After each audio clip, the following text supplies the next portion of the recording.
Capitola, come to the coast with me. The sun and the sky are free. We'll play in the sand and sea. Capitola, paradise you'll adore. I'll take your hand there on the sand along the shore. We are here with Carin Hanna, longtime Capitola resident and longtime business owner in Capitola Village. Thank you so much for being part of the Capitola Memories Project. Oh, thank you for asking me. I'm looking forward to it. So tell us, where were you born and raised?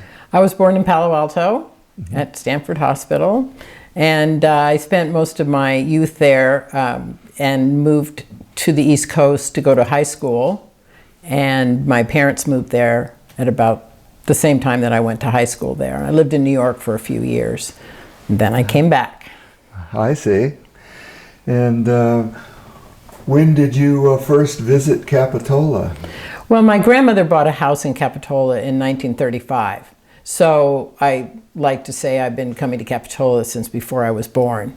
So I spent summers and holidays here with my grandmother and the whole family. She had a house on the river, and we went there with our cousins, and she had 21 grandchildren. We always had a good time there. So I was coming to visit her, but in probably about 1964, I moved to Capitola full-time for a few years and commuted over the hill to Palo Alto. So I was one of the first over-the-hill commuters. That was before 280. So to my job in Palo Alto was about an hour and 15-minute drive with no traffic. So it was quite an ordeal. After a year or so, I said, no, this isn't working. So I moved back to Palo Alto. Mm-hmm. When did you finally move to Capitola permanently?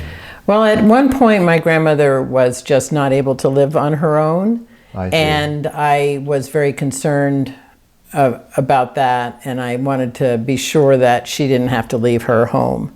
So I moved back. I believe it was about 65 or 66 when I moved back full-time. Mm-hmm. And I had come to Capitola Village to meet with my grandmother and talk to her about what I thought maybe would work out for her, where I could come and move into the house next to her, which is where I had lived before, and just help her out. Mm-hmm. And she thought that was a grand idea.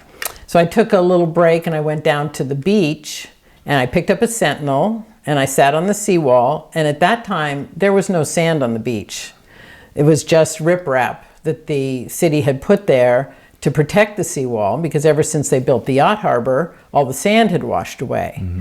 So I was sitting on the seawall reading the Sentinel, and I read an article about the previous city council meeting where they had voted to truck in sand and bring the beach back, and they were going to build the jetty, which was going to capture that sand, and we were going to have a beach again. And at that time, I was engaged to an artist. We were living in Mountain View, and of course this was going to be a big life change because I was going to move full-time to Capitola. And I remember going to a payphone and calling him and saying, this is a sign, they're bringing the beach back. You have to move to Capitola. You'll be able to open a studio, art gallery, because the house I was moving into was too small for anybody to paint in. And so that's kind of what happened. I quit my job and moved to Capitola, and my fiance, Gary Geyer, moved as well, and we opened the Geyer Fine Art Gallery. Now, had you had an interest in arts and crafts as a child growing up? Well, my life was surrounded with art because my family my grandfather, my father and mother were art collectors. On a relatively small scale, but they were very interested in it. And every time anybody made a new purchase, it was a big deal. We talked about it. So at one point we had an artist living with us who was painting a portrait of my mother. So yeah, I always had art in my life. Personally, I was more of a textiles person, so I'd sewed and knitted and crocheted. And at the time, coming to Capitola, I had a little business going, doing custom crocheting, because it was the 60s and everybody needed a crocheted poncho or a skirt or a bikini. Crocheted bikinis were just becoming, I don't know if it's the rage or the outrage, but they were just becoming popular. And I remember sitting on the beach with all the kids were little, my stepkids and my daughter, and they'd be playing at the beach and I would be crocheting. And people would kind of look at me like, what is she doing with that pile of wool while we're all here at the beach? But that's what I was doing. And shortly after we opened the Fine Art Gallery, another person in the village, a sculptor who had opened a small sculpture gallery, moved away and said, why don't you take over my spot? And, you know, you can sell your work in there, whatever. He said, I'm leaving soon, so I have to make a decision. So I took over his space, which was on Capitola Avenue, and about a year later, the owners of the building, who owned the building next door, asked me to move into the large space that they had on San Jose Avenue, and that's where the craft gallery was located for 42 years. Wow. Another artist name that I've heard a lot from the 60s was Olaf Palm. Mm-hmm. Do you know him? Yes, although he was sort of on his way out of the gallery business, I think, when I started. So we weren't close friends, but I clearly knew him and his work. So he was where Hot Feet is now, where the shoe store is now, and that evolution, you know, went from art gallery to leather shop. His partner did leather work, and then the leather turned into sandals, which turned into shoes. And, you know, I think there's a line of relatives going from that leather worker all the way down to Amy Tognazini, who's the current owner of Hot Feet. Yeah. I guess each store in the village has this history of all the sequence of businesses. That was the case a little bit more in the past than it is now. And at one point, I think we had 8 businesses in the village that were multi-generational family businesses, and which mine is now, with my daughter and my grandson working for me, working with me in the village. So several of those family businesses have closed or moved, but it was really a nice situation for a long time. Tell us a little bit more about what Capitola Village was like in the late 60s. Well, the traditional stores, the hardware store, the drugstore, the grocery store, the bus stop, the liquor store, they were all moving out. 41st Avenue was just developing. Bay Avenue was just developing with the Disco Shopping Center. And so, as with many old downtowns, there were lots of empty storefronts. A few of the storefronts had small businesses where the hippies were living in the business and running the business, like a little candle maker. There was a sandal maker. And so there were lots of empty storefronts, which was the other part of the inspiration for having Gary Geyer come and open the gallery, because the rents were, the property owners were they were desperate for some income to come in. Mm-hmm. And so, for instance, one of the stores, when we opened our gallery, instead of carpet, they had filled their store with sand to make it more beach-like. So clearly, that was going nowhere. But when we opened, we put carpet. It was like bright blue shag carpet, but it was, the latest thing, and built some really interesting displays. And we represented Benjamin Buffano, the San Francisco artist, sculptor, mm-hmm. had his work in there. A couple of local artists, Robert Buckland, who was in Capitola for a long time, Russell Tripp, who lived up on Prospect and did beautiful work, and several other local artists. So we put on our, open houses every month with new artists and things. So we brought a different level to the village and really kind of started that trend. People who wanted to have a serious retail store said, "Oh, I think there might be a future here in Capitola." Well, this is 2019, and this is, amazingly, your 50th year with the craft gallery. To what do you attribute your longevity? Oh, stubbornness, perhaps? No. I've always loved it. My previous work background was an administrative assistant.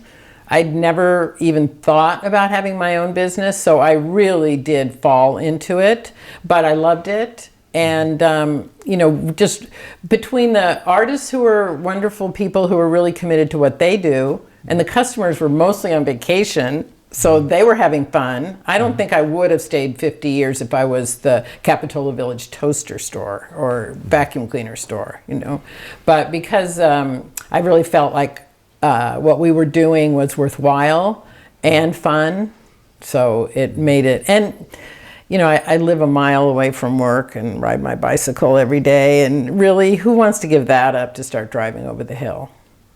Not me. Has the kind of lineup of things you've carried in the store, has that changed or shifted over the years? Actually, not too much, and I have some of the same people, maybe not from the very beginning, but at least many of the artists I carry, I've been carrying their work for 30 years. But there's new things every day.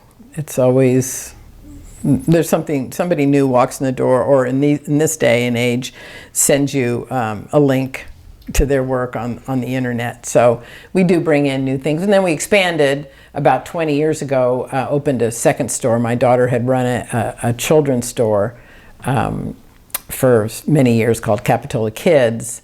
And then we changed that. I needed to expand the amount of space I had for the craft gallery, and we changed that into craft gallery annex. So that's located right next door to where we are now. And just kind of broadened the opportunity. You must have had a lot of employees through the years. Did you use your business to help younger people, give them experience? Yeah, quite a few of our employees have gone on to open their own store. Two in Capitola. They aren't there now, but quite a few. One up in Lake Tahoe, another one is up in Virginia City. So yeah, several people have gone on to do that. But really, I think probably even more interesting to me is the ones that were working their way through school and have gone on to be doctors, and that feels pretty special. Did your earlier work as an administrative assistant help you with the business end of the craft A little bit, but I will admit that numbers were never my thing, just like dates aren't always my thing. So we were a little bit chaotic bookkeeping wise for a while, until I met my current husband, who is a numbers tumbler, and he was able to put us in order financially, and really helped, I think, made all the difference in us being able to stay open all this time. Because if you don't have your financial house in order, it does make it kind of a struggle. So I would say that my previous experience helped me more in just kind of organizing it, making it an organized place to work, which then, keeps it on a level track. But he was much more important as far as keeping us financially sound. Well, you got involved with the Capitola community very early on. Why did you decide to do that? Well, I think it just was sort of the natural progression as new people moved in. It was, I think, what was seen a lot at that time, the old guard and the new generation, the hippies, whatever you wanted to call us at the time. And so a couple of things happened. There was the activism as far as the business aspect of it is concerned. What are we going to do at Christmas to make it look more Christmassy? And what are we going to do about the Chamber of Commerce and the Begonia Festival? So we got quite a bit involved in that. And then there was the political side. Like one of the very first things was Save Capitola, which was an organization started because it was just at the time where they were developing a lot of these fourplex condominium projects all over the state. And they built one on Jade Street, and then they put in an application to build one up in Cliffwood Heights. And very dense development, and all the residents up there were very upset, but there wasn't anything really cohesive. And another merchant, John Bakalian, and I, and a couple of other of the businesses formed Save Capitola and started organizing and going to the Planning Commission and going to the City Council and saying this is too dense. And right now, the end result is Capitola Knolls, which is one of the most desirable condo projects in Capitola because the buildings are more spacious and the landscaping is mounded and lots of green space and saved the redwood trees. And so it was a big, big success. And but that was kind of the first political thing that we got involved with. But the Begonia Festival, Gary and I were very involved in all aspects of it when we first started. He had the first float that looked like it was not going to go under the Stockton Bridge, but folded down at the last minute so that it could pass under the bridge. It was a pirate ship, and the mast folded down, and of course, gasps from the crowd. Nobody could believe what they were seeing. This float is just going to crash right into the bridge. No, it lowered down.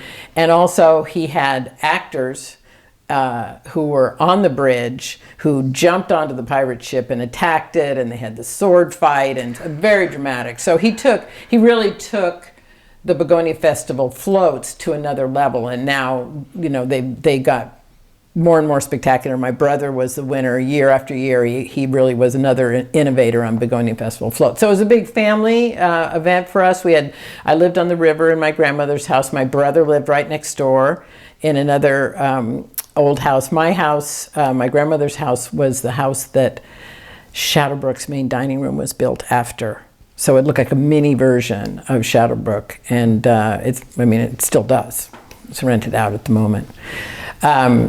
So that was when Gary and I were first very involved in the Begonia Festival. I was president a few years.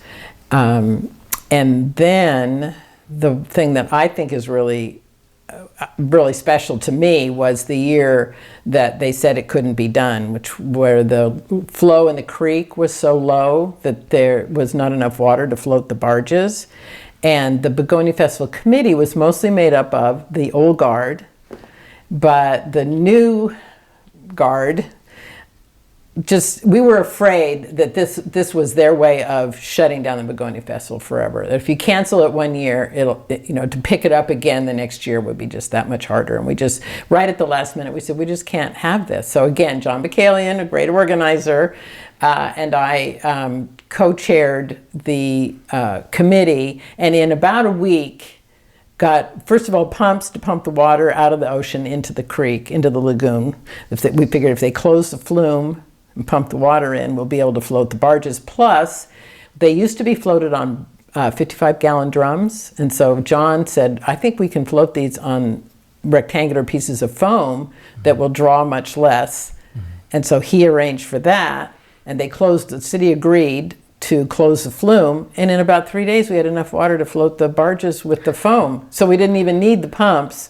So we threw everything together. We didn't have very many floats that year, but everybody really rallied and pulled together. And after the parade, they lowered a banner off of the trestle that said, and they said it couldn't be done.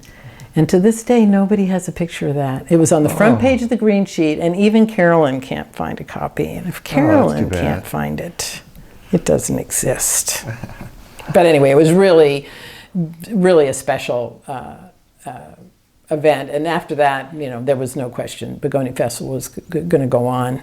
And it did, 65 years. Yes, yes. Well, that's so wonderful that I think there were probably several times over the years when it almost dropped away, but people came up and saved it and kept it going. Yeah, because as new businesses came in, they were a little less invested than those of us who'd been in it for years. And they did away with the commercial decorating part of it, where we decorated our businesses. So it went from the old guard to mostly businesses running the Begonia Festival. And then as some of the businesses kind of dropped off, then some residents took it over, and then that was another shift. So it definitely went through some ups and downs, but it's sorely missed. Yeah, that's too bad that can't do it without begonias. Yes, though. That was that's the right. last straw. That's right. Well, in doing some preparation for this interview, I came across a thing in 1975. You were selling tickets to the Begonia Bowl at Jade Street Park. Do you remember that? I remember I think it was the 30th birthday celebration, which was on the beach and had a lot of games and competitions and things like that. As a matter of fact, I have the album here that I was going to go over with you. Also in 1975, I see where you helped organize a Memorial Day craft festival in Capitola. So you were involved with some of the early artsy kind of festivals before the Art and Wine Festival. Yes. And we always have a little debate with the Chamber of Commerce over this. But so Gary and I used to go to art festivals. That's how he sold most of his work before we opened the gallery. So we traveled all over Northern California doing these art festivals. So then once he opened the gallery, he was like, oh, Capitola's a natural. We'll close the Esplanade and fill it with, all the artists that we know, and we'll put on this festival. We did it for, I think, 2 years. And one of the problems, of course, now this was way before you had to have all this liability insurance and whatnot, and we didn't charge very much to get into it because we were doing a little bit of advertising, and that was it. Now it's a major fundraiser for the chamber. So at the time, there was excess money, which, of course, we had nothing to do with except keep it for the next, for seed money for the next one. And I think that was beginning to be seen as a problem. And so we were happy to turn it over to the chamber, and they ran it from then on. And then, of course, it changed into the Art and Wine. When we did it, we only had artists, and so we were quite proud of bringing that to Capitola. But as I say, the chamber kind of forgets that part, that we were there for 2 years before they started. You were involved also with the Capitola Village Association. What was that? Well, all the time that I was in business, in the very beginning, I became friends with Bernie Waymeyer, who owned the Plum Tree for years across from City Hall, a very, very talented woman. And we started a volunteer business association. We had a column in the paper. We put ads in the Sentinel. She was a very good artist. She did a lot of that. And we had a couple of people who could write, and they would write the column. And it was all about, whatever was going on in the businesses in Capitola. So that was the first business organization, and that was strictly volunteer. And then around 2005, maybe, a group of businesses decided that we should form a formal BIA, Business Improvement Area, which is in the state law and is approved by the city council. And it becomes mandatory for all the businesses within that area to belong to it. And I said, well, that will never work. Call me when you get it done, because I am not spending any energy trying to develop this, because you have to figure out a way. How do you assess dues? Is it by square footage? Is it on the property owner? Is it on the business owner? Are all businesses required, or is it just certain kinds of businesses? And it was just a lot of detail, and we're a very small area. So even with well, substantial dues, $300 or $400 a year. It was unlikely that we'd be able to hire like a director, and so it would be all volunteer. I saw that as a little bit of a problem because it was getting harder and harder to get business people to volunteer. So I basically just said, I'll be over here running my business. You call me when it's done, and I'll see what I can do. Well, they got it done. Oh. Peter Hubbock was the leader on that. He was a realtor in town and had owned quite a bit of property in town. And they got it done, and then I stepped in and volunteered to help on the committee, and I have been membership secretary for, so it's been 15 years now. We just finished our renewal for our 15th year. And it's grown into a very respectable organization, and does a lot of advertising for the village outside of the area, and puts on some events. And this year we're getting a share of the TOT, the transient occupancy tax, which will help our finances and let us do even more. But it's been a big success. Well, in 1974, you decided to run for city council. Throw my hat in the ring. Yeah, so how'd that work out? Well, it didn't work out. Well, it didn't work out too well the first time around in 1974. I lost by 4 votes. And I cannot tell you how many people came up to me afterwards and said, I meant to vote, but I forgot. I'm like, thanks. And so we had a recount. I was 30 years old, and I was, the pipsqueak who had come into the village and made a bunch of noise. And I had to serve the people that I ran against with the recount papers. And these were older, influential gentlemen in the community. And that was the hardest part of the whole thing, was going to them and saying, I'm asking for a recount. And I think after the recount, it might have ended up 3 votes, but it didn't really change it very much. And I didn't run again 2 years later, because Capitola has election every 2 years, because I would be running against Ron Graves and Mick Ruth, who had already served several terms on the council. And it wasn't so much that I was worried that I wouldn't be able to beat either one of them, which I was a little bit, but more that I wanted to serve with them. So I waited 4 years and ran again, and was elected with Bob Garcia and Jerry Clark. Mm-hmm.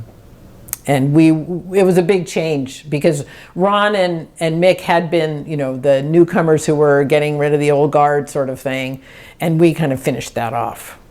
So then we had 5 council members, all under 40, and some under 30, so it was pretty interesting.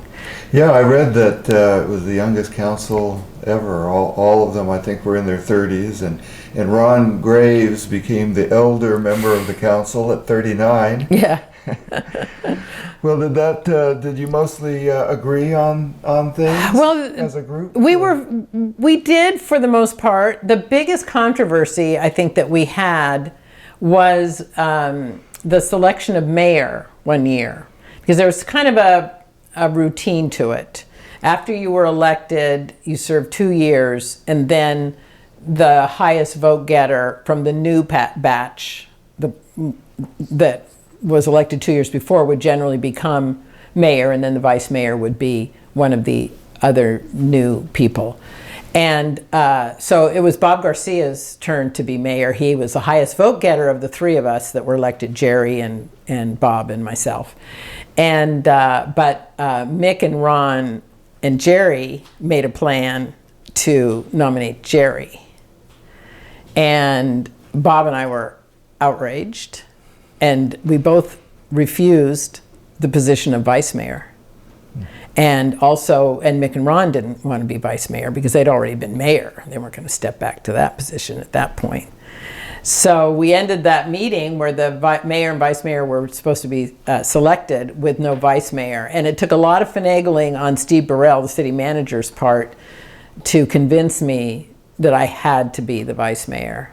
And so I did take that position. And then the next year, Bob Garcia was chosen as mayor, as he should have been. So that was our big controversy. The other interesting thing that happened that seemed like a non-event at the time was that we passed the ordinance establishing the Redevelopment Agency in Capitola. And at the time, redevelopment was just beginning, and we were told by Steve that this was no big deal. We're just getting the paperwork in place so that if we have a project that qualifies, or if we want to do this later, then we can go into it. But it's no big deal. So you should just pass it, and it'll just sort of sit there. Well, as we all know, redevelopment has become a major issue and a major turning point in California finances. And so there were no redevelopment projects. The district wasn't really formed. It was just the paperwork establishing it when I was on the council. And so it was well before all the manipulation that was going on with funds, and in some cities, outright fraud, although not in Capitola. And so years later, my husband, Glenn Hanna, was elected city treasurer. And of course, he was very interested in what was going on with the city's finances and the redevelopment. He was very instrumental in teaching the people, the citizens of Capitola, about redevelopment. He wrote Treasurer's Guide to Redevelopment, and explaining it and how it was supposed to be used and how it could be misused. And he suffered the brand of, the shoot the messenger situation, where he was the bad guy because he was trying to make Capitola follow the rules with redevelopment. And so that was kind of an interesting period when it became known that I was one of the signers of the redevelopment paperwork when I was on the city council. And it was like, this is very strange.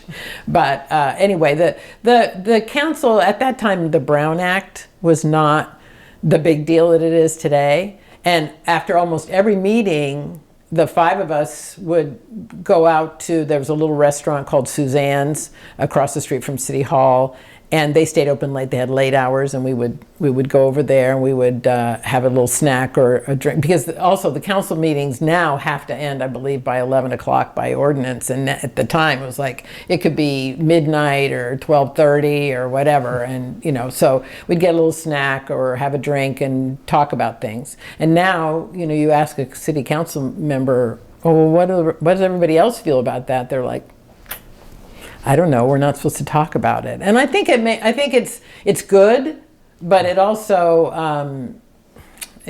I think there was a lot of communication where people understood where everybody else was coming from that doesn't have an opportunity to happen so much anymore. So I think that we were lucky to have that on the city council, because we were all friends. Even when we were disagreeing about minor things, we all remained friends and are friends to this day.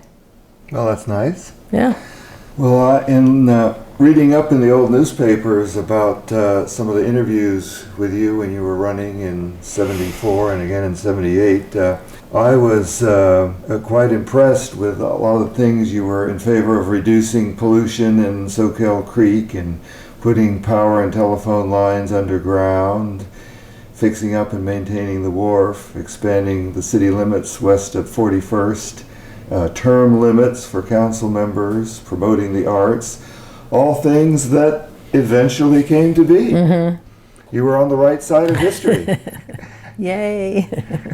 So when you were finally elected to the council in 1978, that was the same year Proposition 13 passed. Did that have an effect on Capitola?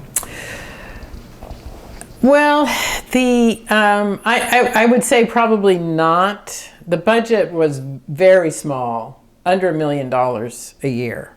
Very, very small, very few staff, awesome staff that did so much for the city, and they really were, I think, an impressive group.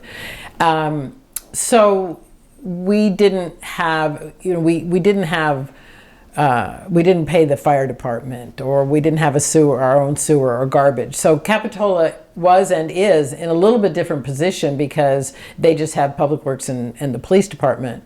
So they weren't as dependent on city funds, and the percentage of property tax that the cities actually get, it's fairly small. So it wasn't really something that we had to grapple with at the time. And so it was not a big event for Capitola.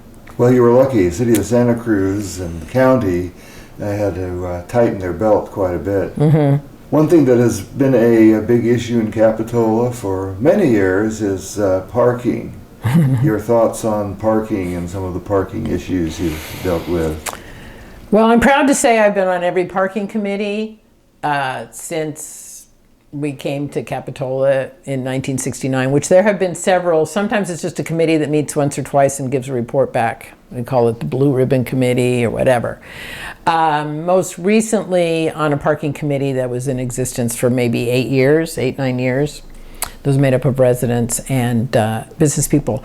But two of the really outstanding things about parking that I was involved with. The first was the very first parking bank. We have parking banks now that are all connected to the internet and spit out little tickets. You know, you can use credit cards and whatnot. Back in the old days, these were freestanding machines where you put in your cash only of course, and got a little ticket that you then put in your car for parking. The city started with putting in a 2-hour parking limit with no paid parking, and then realized that enforcing it was expensive, better figure out a way to pay for it. Nobody wanted to see parking meters, so they put in these parking banks. It was a very, very new concept at the time. They lasted about a month. People went bananas. They did not like them at all, and the city ended up taking them out and selling them and putting in parking meters. So that was the first big sort of radical step, and that did not work out. And the other one was right after I got off of the city council, so it was probably in '83. Behind City Hall was a mobile home park, a 2-level mobile home park, and called Pacific Cove. And the city had been kind of eyeing it. City owned the property and was renting to the mobile home owners. And the city had kind of been eyeing it for parking and had announced that, well, they were looking for a way to transition this. I know that I was one of the people who came to the city council and said, you should look into turning the upper lot into a parking lot and moving those residents down to the lower part of the park, because there were a lot of empty places. Most of them were weekenders, so you could put all the permanent residents down below. You wouldn't have to, nobody would have to move away, and then you could convert this to parking, because we really, really need the parking. So the city embarked on that, and their agreement was that as mobile homes they moved people, got rid of some of them, and they said as the mobile homes down below came up for sale, the city would buy them and rent them or whatever until such time as they owned all of them, and then they would make that parking. Well, that went along for a little while, and then the city ran out of money for one reason or another, and they stopped buying those coaches, and the coaches were changing hands, and the new people were not being told that the ultimate goal was to have parking on both levels. So when that started to come up, there was a huge resistance, obviously. Nobody wants to put anybody out of their home if they're a full-time resident. And then the weekenders were all planning on retiring there. So, that wasn't a good idea. So it wasn't until the flood, 2011, when the failure under the mobile home park made it uninhabitable. And that was really the turning point there. It was just, it just became obvious that this was the time to make this move and move people out and buy out their coaches and do whatever had to be done to turn that into parking, which then triggered another controversy over whether it should be made parking or a park. So at the moment, it is considered a temporary parking lot, but I think it's working out very, very well, and I would be very surprised if the use ever changes. I think it's here to stay. On our parking committees, we've talked about making the upper parking lot a multiple-story parking garage, and it really, at this point, is not financially feasible. And I think that there's a lot of resistance in the community against it. And we would only add probably almost the same amount that we have down below. So, and then you turn it into a park. It doesn't seem like it's going to make sense for the future, but you never know. You were also involved quite a bit with helping decorate the village at Christmas time. What were some of the decorations that you helped with? You know, Christmas is just always such a special time in Capitola. So a couple of the things that really stand out for me. First of all, we used to put the village Christmas tree, the first village Christmas trees we ever had, in the intersection of San Jose Avenue and Capitola Avenue. So all the buses and trucks and cars and everything had to go around it. But it was really fabulous, and we had these big, beautiful trees. And so when they widened the sidewalks, there wasn't any room for that anymore. So we've moved the tree to in front of the little market there at Stockton Avenue.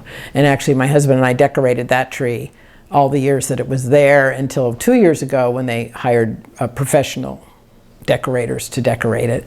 And but the tree in the middle of the intersection was always really special to us. I remember that. Yeah, it was probably maybe 5 years or so. The city was just so wonderful. They had one of those manhole things that they put in there, and we put the tree in that, and yeah, it was great. The city's always been a big help on decorating. But the other thing that was really stuck in my memory was the first and only year that all the residents up on Depot Hill lit up their homes. And it was so beautiful. And they did it 1 year, and they never did it again. And for years, I would just be like, oh, if we need lights up on Depot Hill. And so 1 year after the BIA was formed, I had an opportunity to talk to Bruce Arthur, who lives up on Cliff on Depot Hill. And I said, you know, the BIA will pay for the lights.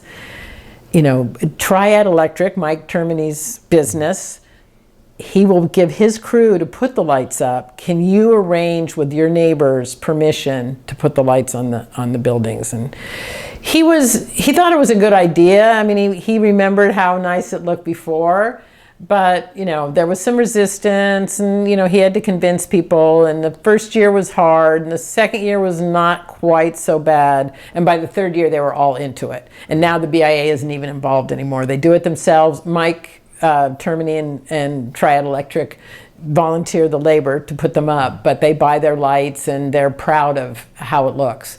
So now I want to see the other cliff lit up, but I haven't found the right person to help organize that. But it's a really special part of how Capitola looks when you come into the village and you see all the palm trees are lit, the businesses are lit up, and then the houses up on Depot Hill. It's just the prettiest thing. Yeah, I always enjoy seeing them every year outlined in white lights. Yeah. Yeah, that's really beautiful. It is beautiful. It is beautiful. And I think that tradition is here to stay. I remember at least 1 year, maybe it was several years, there was a big Peace on Earth sign hanging from the trestle. Were you involved with that? Oh, yes. I was not one of the people who hung off the trestle to install that sign. Oh.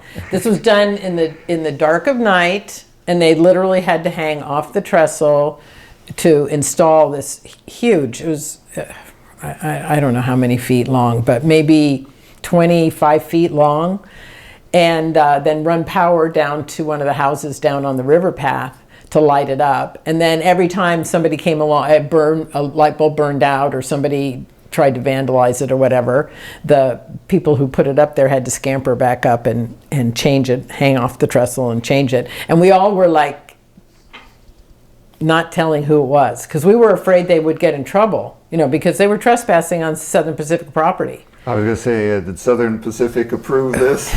No. We got away with it for 3 years. We also had to find a place to store this thing the rest of the year. It would go up at Thanksgiving and come down after Christmas. And so it was stored out at the yacht harbor because one of the people who was involved in that was a person who had a yacht out at the yacht harbor, had a boat out at the yacht harbor. So yeah, we did it about 3 years, and then finally Southern Pacific said, no, you're in trouble if you do it again. And it was getting to be more of a challenge, like for the high school kids and things, to, let's go up there and, change the letters, take out these bulbs and it would spell something different or would make this word. So it just, it was the surprise factor the first 2 years, and then the third year was the trouble factor, and we just stopped doing it.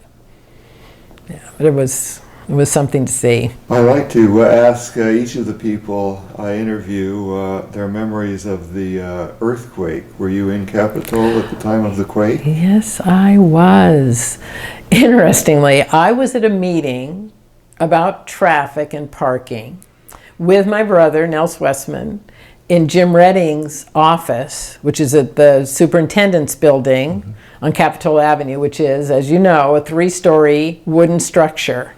And we were sitting in his office, and the earthquake started. And of course, if you've lived in California your whole life, you know the instant it's an earthquake. And I just bolted out of there, and he has a very narrow stairway down to the ground floor. I just flew down that stairway and headed for my businesses, because both stores were open at the time. My daughter was in one, and then I had an employee in the big store. And Jim Redding, till his very last breath, would always say whenever he saw me, I had no idea you could run that fast. Because they were behind me and I was gone. So I ran down to my business, and it was just a mess. Broken windows, broken pottery, but nobody was hurt. I got my employee out. We locked the door. I headed down to my daughter's store. She was fine. But she and I both, we lived on the river, 2 separate little houses. So we hightailed it, locked up her store, and hightailed it home because she had a 55-gallon aquarium in her living room, which had broken. So she had fish and Scrabble and water everywhere. And so we started scooping up fish in a bucket, and when we got all the fish, I said, I'm going back downtown, and she had her dogs, and so we started settling in that regard, and actually set up tents and slept on the front lawn for, I think, about a week and a half before we would actually sleep back in the house, because by then the aftershocks were starting to subside. But sleeping on the creek was kind of interesting because the ducks would know that the earthquake was coming before we did. So if we were, we were sleeping right next to the river, and all of a sudden all the birds in the middle of the night would start, being all agitated, and we'd be like, okay, here comes one, and then along would come the aftershock. Interesting. Yeah, my husband was at De La Viega putting on the practice green during the earthquake, and he said that was an amazing experience because it started, and he's from the East Coast, so he wasn't really as sure of what it was, but he said all of a sudden golf balls were falling out of all the trees. And the windows, that second-story clubhouse at De La Viega, all the windows were breaking and people were rushing out. And the other man that was on the practice tee with him said, do you think this is the big one? And my husband said, seems pretty big to me. And he was kind of enjoying, like, wow, this is really interesting. The ground's undulating and the balls are falling out of the tree. And then he was like, I guess I better get home.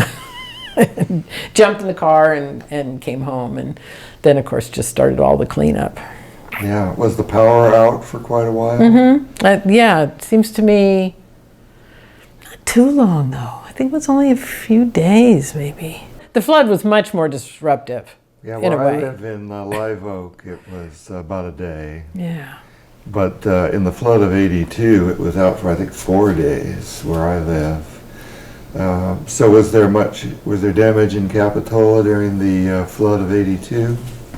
That was mostly in the restaurants on the Esplanade, and then that one area that always gets flooded where there was a laundromat at the time. It's on the 300 block of Capitola Avenue, and the water always comes down off the hill and tries to get to the river.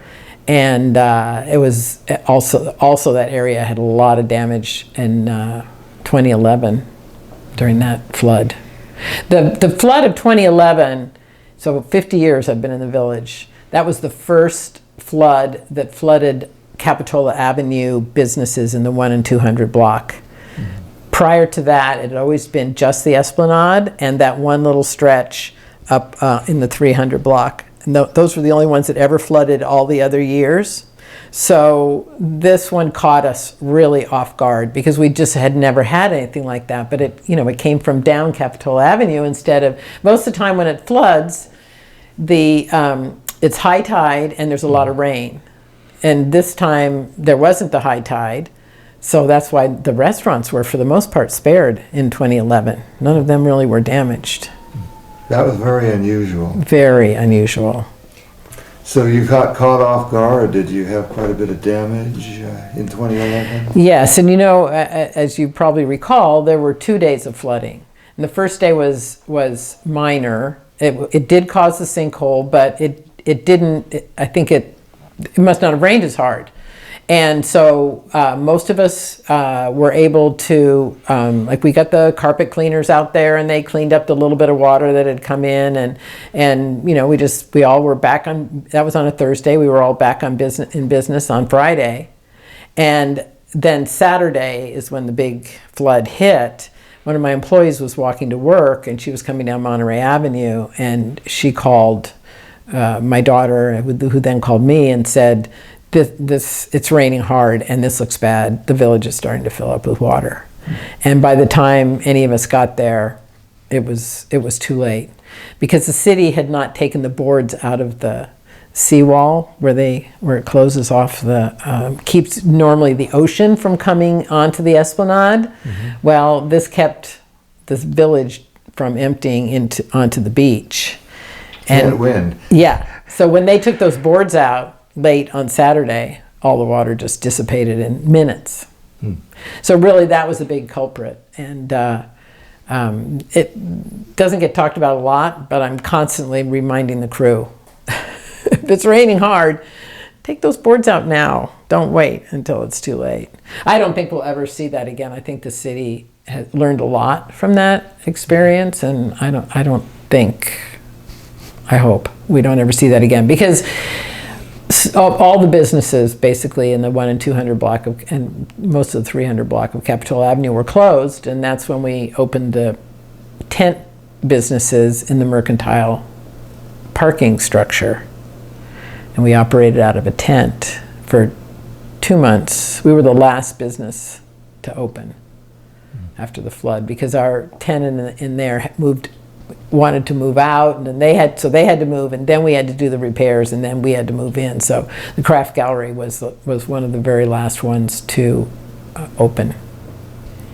Well, we have video of the museum that day, and the water came within about 6 inches of the museum. Yeah. And of course went right through the police department, ruined that. Mm-hmm. I was going to go to there was supposed to be an opening of a new exhibition that day that Carolyn had done, and somehow I had heard of the flood, and so I didn't go. I wouldn't have gotten very far had I tried to drive through the village. No, you wouldn't. I saw a story in the newspaper once where you were interviewed and asked about unusual things that customers asked for, or unusual things they said. Do you recall any of those? Well, not so much what the customers have said, although one of my employees, somebody came in and asked where you could get a good belt. They wanted a leather belt. And my employee said, "Oh, down at the Edgewater," because she was thinking of having a drink. Oh. We're going to get a good belt. Oh, down at the Edgewater. So I thought that was pretty funny. But the most interesting thing is what the craftspeople come up with. And I got a phone call one day from a woman, and she said, my mother and I make something that we think you might want to sell in your store. And I was like, oh, okay. I get those calls all the time. What is it? And she said, well, we crochet cactus. And I said, that sounds interesting. She said, yeah, we put them in little terracotta pots, and we go out and we get foxtails and we put them in for the prickles on the cactus. And I was like, I have to see this. This is either the best thing ever or, oh my gosh. So anyway, I said, yes, you should bring them in. I'm very interested. She brought them in a few days later. They were adorable. And we sold them until Mom, who was in her 80s, didn't want to go out and get foxtails anymore. And so they stopped making them. They were just absolutely precious. So I learned from that, and I say it all the time, I never like to say no without having a look. So either bring your product in or send me a picture of it on the internet or whatever. So that I think was probably one of the most unique experiences in the craft gallery. The other thing that was really exciting to me in the craft gallery in retrospect, but not so much at the time. So I've mentioned a couple times John Bakalian. Very interesting fellow, very, very interesting fellow. And he had a little restaurant for a while in Capitola, but he basically was kind of an activist at heart. And he ran for Congress against Leon Panetta. So it was the primary, and they were both running in the primary for the seat in Congress. And of course, I'd worked with John on a couple committees, so I was all about John Bakalian for Congress. And so I was at my store one day, and in walks this nice gentleman wearing a suit. And in Capitola, whenever you see anybody in a suit, either they're going to try and sell you something, serve a subpoena, something like that. So, and he walked up to the counter and he stuck out his hand and he said, "My name's Leon Panetta and I'm running for Congress and I'd like to have your support." And I was like, "Oh, well, I've heard really good things about you." I said, "Unfortunately, John Bakalian's one of my best friends." And he's like, "Oh, well, I guess I won't get your vote for the primary, but hopefully if I win in the primary, I'll have your vote at the general election." I was like, "Absolutely." And I, wish you the best of luck. And of course, I'm thrilled that he won, even though John was my good friend, because I think Leon is an awesome individual. And I think California just is so proud of him. He certainly went to some very high places. Oh, yeah, and did a great job. And what he's doing now is also fabulous. But that was quite exciting. And then the only other things about the business part is that Dick and Tommy Smothers came in one time, well, separately actually, and bought some things from us. And a couple of other personalities over the years have come in, and that always just, put us in a big tizzy tailspin, like, oh my gosh, look who's here. So that was fun. It's been a joy to be in the village day after day all these years. Now, did I understand that your daughter helps run it now? And is she willing to take it over someday? Or I know I said you're not allowed to retire before me, because I don't have any particular plans at the moment. Yes, I think that probably we'll retire together. I think that's most likely what's going to happen.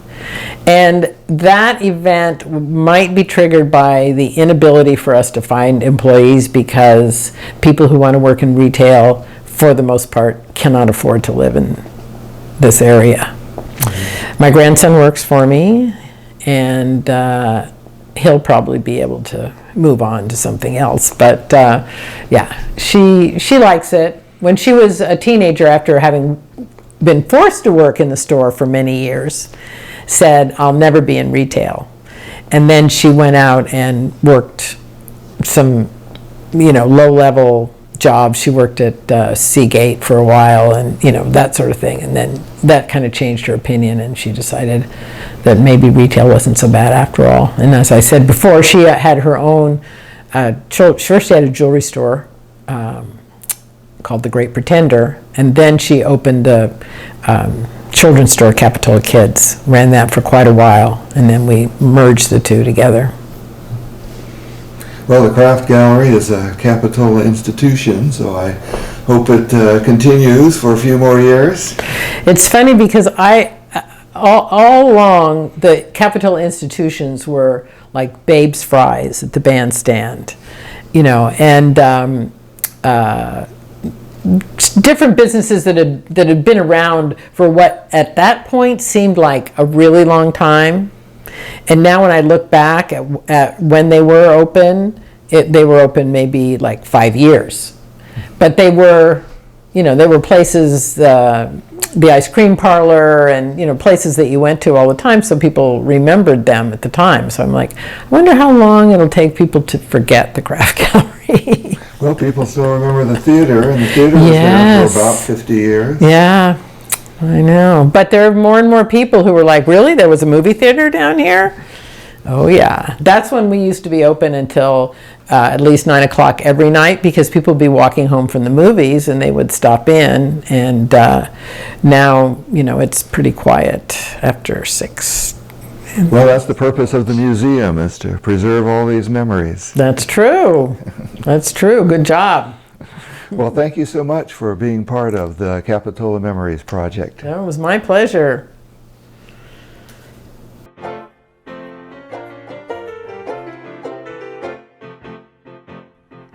Capitola, come to the coast with me.